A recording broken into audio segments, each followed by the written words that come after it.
Stop curing your main character's illnesses because you're missing out on a great opportunity.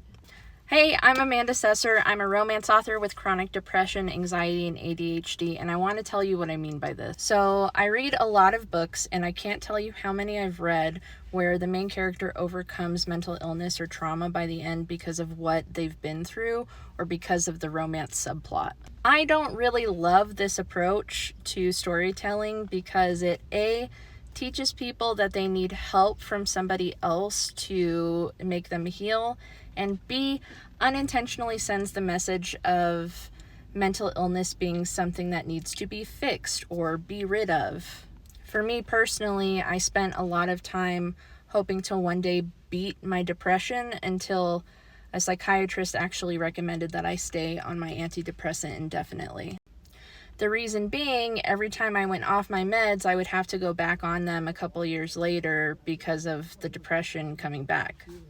And at the time, it was really disheartening because I felt that I would need to cure this depression in order to be worthy of meaningful friendships or relationships.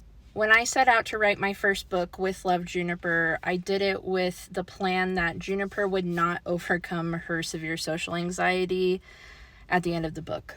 Because at that point, I had finally learned that it was okay to be like a high needs friend or a special needs friend.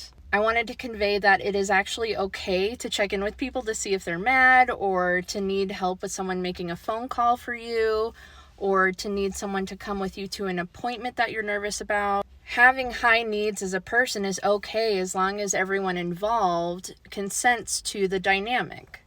Because in my experience, it's not actually a problem to be mentally ill. The problem arises when we expect people who are not willing or not able to support us.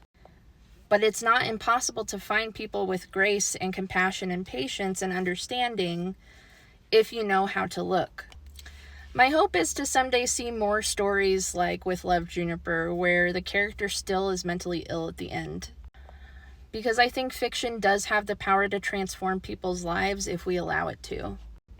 And you can still have a happy ending even with lingering challenges in the future.